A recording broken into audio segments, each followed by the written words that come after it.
Hey guys, it's Coach B Wiley. It has been quite some time since I have done a Facebook Live video, but here I am, boos. How are you doing? How are you feeling? How is your summer going? Did you wake up on the right side of the bed today? Are you watching this video while you're at your dead-end job because you need some entertainment? Whatever the case may be, I am here for you. I have some Ask B Wiley questions. I figured I'd come on here and go down. I got my laptop sitting, it's down here.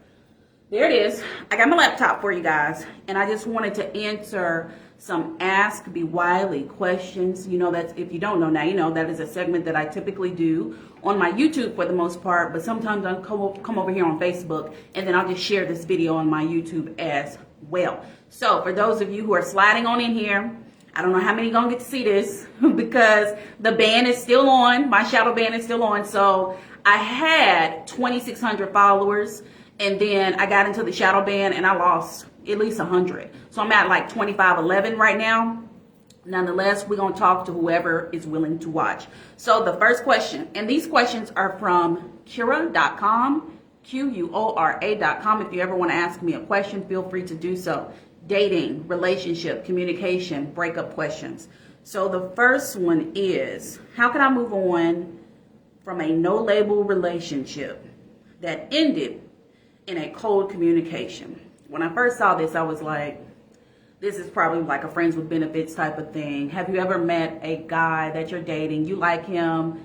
Apparently he likes you because he spends time with you. However, he is unwilling to put a title on whatever it is y'all got going on. Well, first of all, if you know you are a lady that is single and dating and your goal is to have a title, then you shouldn't be signing yourself up for situations such as these, because when you sign yourself up for a guy who doesn't want to put a title and you're used to having a title and that is what you really want, then you yourself are doing a disservice to self. So that's just a side note.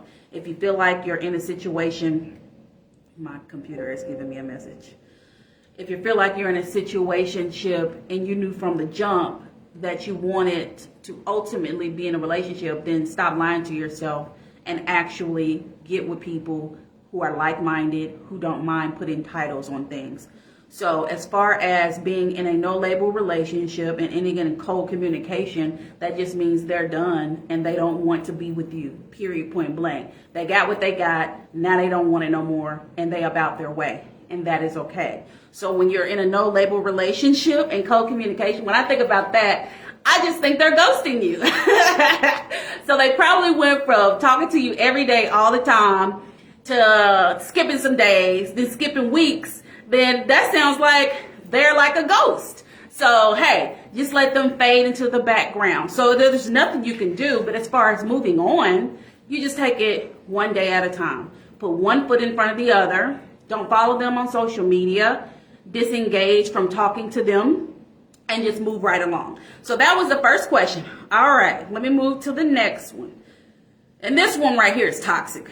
Got toxic written all over it. It says, do you think taking breaks in a relationship can be beneficial? Absolutely not. Because what are we breaking? Because if it's broke, let it stay broken and in the trash. Think about it this way. Whatever broke you up, when you come back together, and you're unable to get a resolution or a solution for what the issue was to begin with, the issue doesn't go away. It'll typically get bigger and bigger. And I know some people, they'll get together, get on and off because they've been together for so long, maybe 10 years, 5 years, maybe even have children. Whatever your situation may be, there is no reason to keep going back and forth with someone like it's tennis. Either when you come back together, you fix the problem, or you stay broke. Because when you do the on and off thing, there's some toxicity going there. That's not healthy. That's not stable. That's not desirable. Would you like it for your job to say you can work on Wednesday, Thursday, and Friday this week? We're going to lay you off for a couple months. Then you can come back, work Monday, Tuesday, and Wednesday. We're going to lay you off for another 2 to 3 weeks, but then you can come back. You're not going to keep going to that job. So why do you keep signing yourself up for these on and off relationships? All right. So long story short, taking breaks is not healthy. All right, let me see if I can find another one. Oh, Here's one. This from a guy too. What are the aspects, and I'm on Quora.com, Quora.com if you want to ask me a question, or you can shoot me a DM, my inbox, leave it in the comments, however you want to do it. It doesn't matter to me. And it says, what are the aspects of a good working relationship? Y'all already know what my answer is. Communication. Communication. Communication. You want to have open communication from the gate. You want to go in how you want it to be. And a lot of times people will go in janky and jacked up and toxic and then expect to have a wonderful relationship. No, who you are when you start the relationship is typically how you're going to be, and you're supposed to get better, not worse. Some people get worse as they're in a relationship. So good aspects in a relationship are respect, communication, being able to be your authentic self with that person, showing up for them every day, reciprocating the behavior that you want to see. If you want love, you have to give love. If you want to be treated with respect, you got to be respectful. And being able to trust the person you're with, of course, being able to be honest with them, being able to offer them constructive criticism. That's a good one too.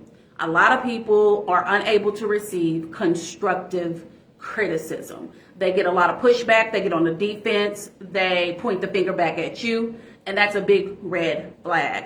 So when it comes to a healthy relationship and the aspects you want to have, trust, communication, respect, loyalty, and you even want to make sure you know their love language. Make sure you know their love language. You can't love them the way you want to be loved because maybe they don't respond to that. So you want to find out early on what their love language is.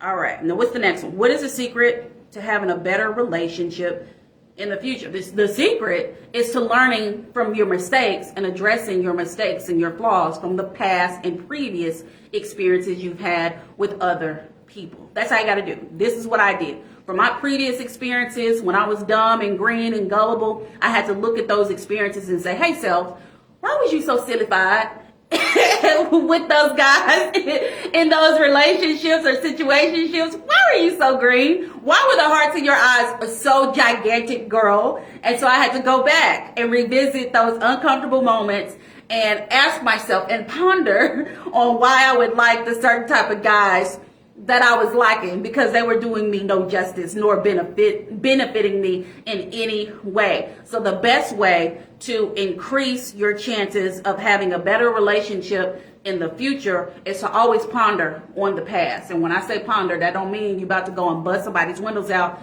because you're reliving that experience. Absolutely not. It just means you recognize the good and then you look at the not so good and say, okay, what could I have done better? If this happens again in the future, what can I do that will be more appropriate? All right. How long have I been on here? I have no idea. All right. So I'm going to do one more.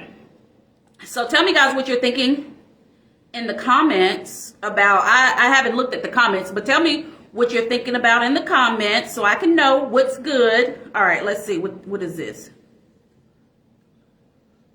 Oh, last one. I think I'm starting to have feelings for someone while technically in a relationship, but not really.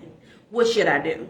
Well, how are you technically, but not really in a relationship? That's my question. How are you technically, but not really? Okay, so you're in a relationship, but not really, but you have feelings for someone else. Then I say you should technically address your feelings. Like if you're technically not really in a relationship, then you're single as a Pringle and you out here ready to mingle. So get to mingling. Like what? I don't understand. But they do say context in the comments below. We on a short time span right now. I'm not going to them comments. I'm just using what I got right now. This is from a guy. So if you're in, let's just say you're in a relationship. You're in a full-blown, for real relationship. However, you're starting to have some feelings for someone else. Well, you have to address that. What is it about them that you desire over who you're with? Why are you not satisfied with the person that you are with? And then you have to address what is unsatisfactory about that relationship. Are these some things that can be worked on and fixed and upgraded really quick and tweaked and resolved? Or are these some things that are deal breaking, things that you just can't overlook, like morals, what you believe in, religion, politics? It could be anything. Anybody will break up for whatever reasons. But I'm just saying, focus on that. And then you want to look at why you want to be with this other person or think that you would like to be with them. Like, what is it about this person that's really drawing you into them? Because of course, the grass isn't always greener on the other side, of course. So you want to address what's going on in the relationship you're in now, and then proceed. And if it's, like I said, deal breakers, things that can't be resolved, things you cannot live with, then of course you want to get out of that relationship before you then address your feelings and likeness for this other person. Now, for those of you who are in a situationship and you're having feelings for someone else, then hey, address it openly. Why? Because situationships aren't relationships that are committed, is what I mean by that. It is a relationship, but it's not a committed relationship to where you're solely seeing that person. No, a situationship is just what it is. When you see each other, y'all have a situation, and then y'all move on about when y'all ain't around each other and y'all do what y'all do. So in that kind of situation, you're single. A lot of women will get in these situationships and be like, well, I can't. This dude tried to holler at me, but I got Johnny over here. Then I'm in this situationship, and low key, she wants to be in a relationship with him, and she's not even dating around, and she could be missing out on her person. But because she's in this situationship and she's loyal and she's dedicated and committed to it, she's missing out on an opportunity. So what is it? If you're in the relationship, do what I said before. If you're in a situationship, hey, date around. Hello, my name is Single, ready to mingle. All right, guys, I think that's it for today. Okay, is what I say. I don't know how many questions I answered, but I answered about 5 to 6 communication, dating, relationship questions. And if you ever have any questions for me, feel free to go to quora.com and ask me your question there. Look up B Wiley. Now, if you want to see me on other social media, such as Facebook, Instagram, YouTube, Twitter, TikTok. TikTok is your friend. I'm on there every day doing a video. Go ahead and look me up, Coach B Wiley. If you want to ask me a question, feel free to put it in the comments. Feel free to DM me, inbox me on any of those platforms, and I will be glad to answer your question, and I'll leave you anonymous because everybody ain't got to know it's you, but I know it's you, but everybody ain't got to know it's you. All right, guys, if you like this message, share it with a friend. Sharing is caring. Talk to you later.